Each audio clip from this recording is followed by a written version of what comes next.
So இன்னும் நீங்க வந்து அந்த 3 கேவைசி முடிக்கல அப்டின்னா, அ அது அந்த கேவைசி எப்படி நம்ம வந்து பிட்கேப் அடிச்சு முடிக்கிறது அப்படிங்கிறதுக்கான வீடியோ வந்து நான் டிஸ்கிரிப்ஷன்ல குடுக்குறேன். ஸோ சிம்பிளா தான் இருக்கும். அத போயிட்டு பார்த்துட்டு 3 கேவைசி முடிக்கல அப்டின்னா, தயவு செஞ்சு முடிச்சு வச்சுக்கோங்க.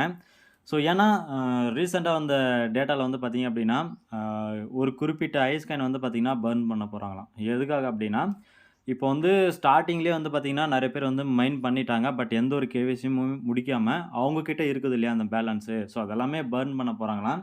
ஸோ அப்படி பர்ன் பண்ணாங்க அப்படின்னா, நமக்கு அந்த ஐஸ் காயினுடைய வேல்யூ வந்து பார்த்தீங்க அப்படின்னா, நல்லாவே வந்து டிக்ரீஸ் ஆகும். ஏன்னா, அங்க டிமாண்ட் அதிகமா ஆகுறதுனால, ஸோ நல்லாவே வந்து பார்த்தீங்க அப்படின்னா, நம்மளுக்கு அந்த ஐஸ் காயினுடைய வேல்யூ வந்து இன்கிரீஸ் ஆகும். ஸோ சிம்பிளா சொல்லணும் அப்படின்னா, போன வருஷம் வந்து தக்காளி வந்து பார்த்தீங்க அப்படின்னா, ரொம்ப டிமாண்டா இருந்தது.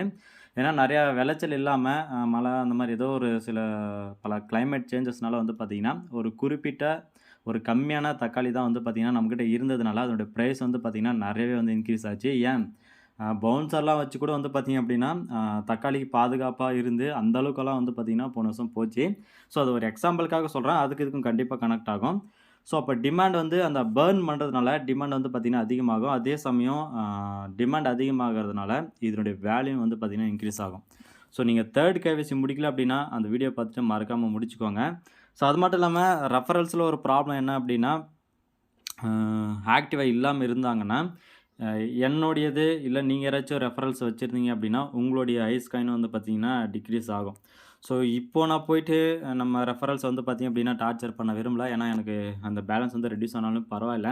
ஏன்னா, மைனிங் வந்து ஸ்டாப் பண்ணிட்டாங்க. இதுக்கு மேல நம்ம அவங்கள வந்து கொஞ்சம் கடுப்பேத்துறது நல்லா இருக்காது அப்டிங்கிறதுக்காக தான் வந்து பார்த்தீங்கன்னா, இதோட லாஸ்ட் பிங் அப்டிங்கிறதுனால பிங் பண்ணி வச்சுட்டேன். ஸோ இதுக்கு மேல அவங்க வந்து மைன் பண்ணாங்கன்னா ஓகே, பண்ணலனாலும் ஓகே. எனக்கு இதெல்லாமே ரெட்யூஸ் ஆகி ஒரு 2000 இல்லன்னா ஒரு 2300 ஐஸ் காயின் வந்தா கூட போதும். பிகாஸ் அவங்க மெயின் நெட்ல லான்ச் பண்ற வரைக்கும் நான் ஹோல்டு பண்ணலான்னு இருக்கேன்.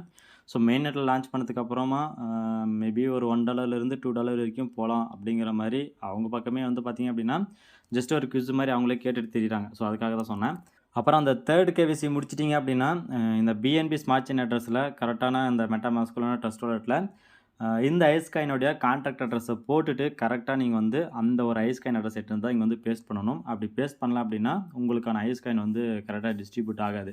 ஸோ அதுக்கான வீடியோட ஒரு லிங்க்கும் நான் டிஸ்கிரிப்ஷன்ல குடுக்குறேன். மறக்காம அத போய் செக் பண்ணி பார்த்துட்டு எல்லாமே பெர்ஃபெக்ட்டா வச்சுக்கோங்க. ஏன்னா அது ஃப்ரீயா கிடைக்கக்கூடியது. இப்போ மிஸ் பண்ணிட்டோம் அப்படின்னா நம்மளுக்கு வந்து கிடைக்காது. ஸோ இதில வேற ஏதாச்சும் டவுட் இருந்துச்சு அப்படின்னா, மறக்காம கமெண்ட் செக்ஷன்ல லீவ் பண்ணுங்க. தேங்க்ஸ் ஃபார் வாட்சிங்.